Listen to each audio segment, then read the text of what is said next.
Hello there YouTube. Today I'm going to show you how to make a web browser in Visual Studios 2013 or Express Studio.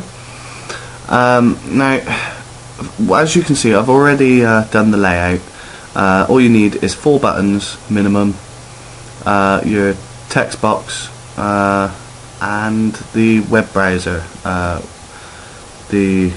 just web browser. But I am going to show you there's a few things we need to do with some of these buttons. Now, with the text box, what we need to do is change the alignment under layout. Sure, it's anchor.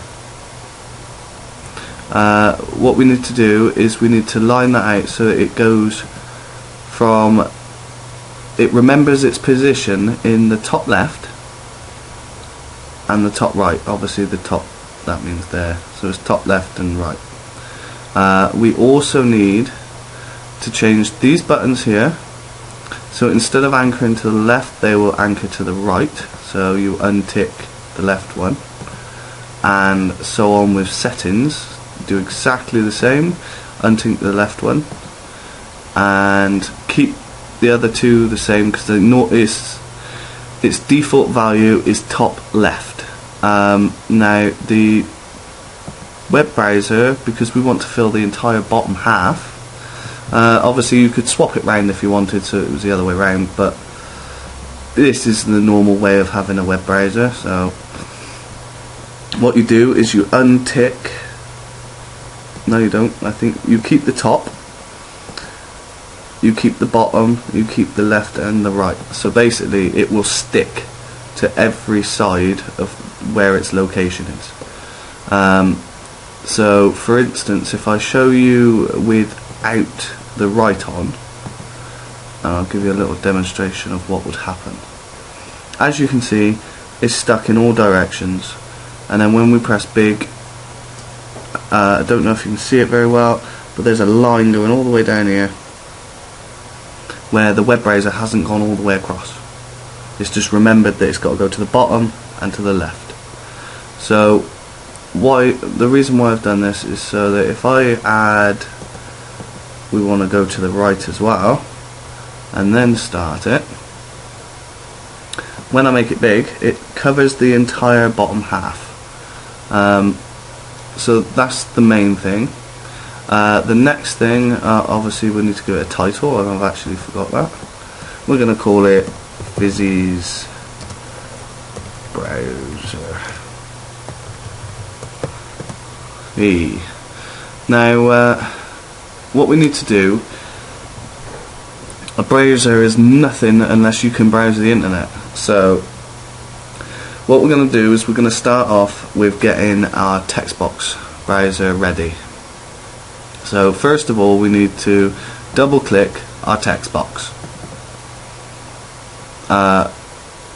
Please pause and set up the layout if you haven't already done so. Didn't think of that. Now what we need to do is, right, I'll delete this as well. Right, what we need to do is double click text box. You'll get this saying text box text changed. We need to change that, so what we do is we click the text box text changed and we change it to key pressed. I think it's called key pressed.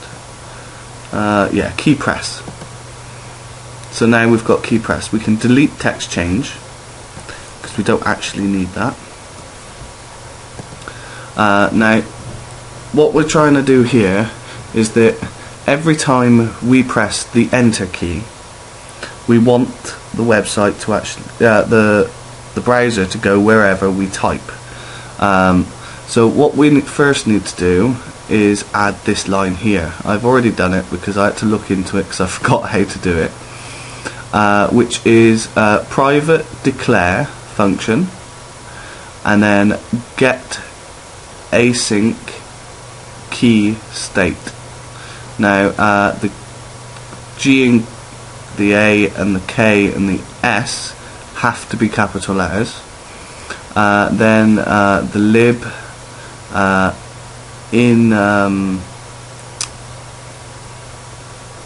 and in quotes user 32 as a string, and then open brackets by val v key as integer, close brackets, as short. And then what we need to do is, with our key pressed, we need to put in here if get key state, actually we're going to have to put this in brackets, key state equals 13, which is enter, number 13. Each key has its own value. If I'm correct, A is 65. You can have if I can find it, I will post it in the description below of all the key combinations for you. So we've got if open brackets get async key state, open bracket 13, close bracket, which is enter. Then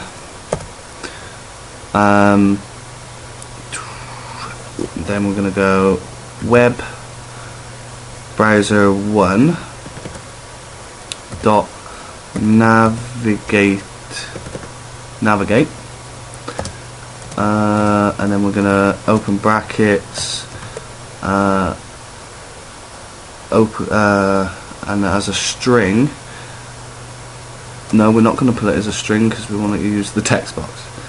So then it would be text box 1 dot text. So now what should happen if we save this is when we click play, we'll open it big so it goes all the way to the end of the screen. We're going to put in here no, we'll go google.com, if I can spell it right.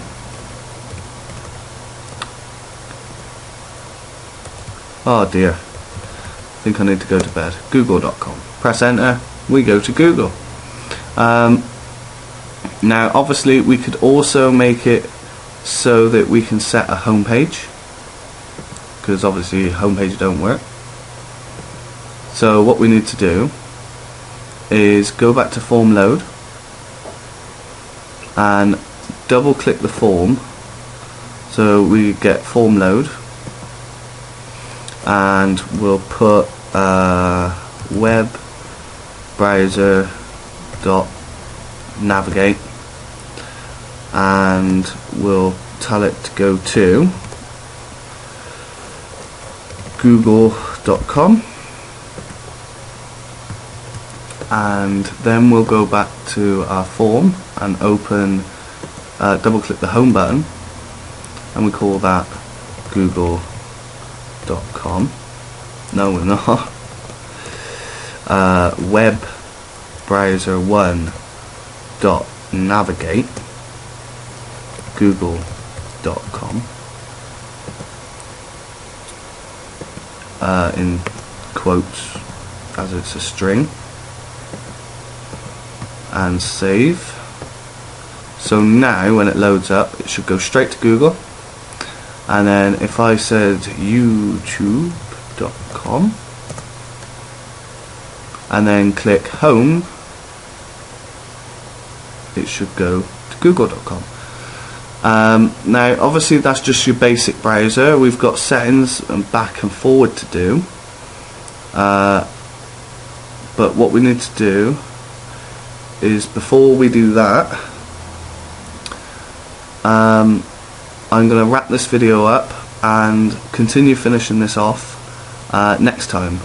What we're going to do is set up the back and forward buttons, make the browser display what web browser we're what website we're on. As you noticed, it says youtube.com and we're not there at all. And also we're going to have a settings button where we can make our own home buttons, so it doesn't have to be Google, so that they can customize it themselves. Thanks for watching this video, and please rate and subscribe, and I'm out of here.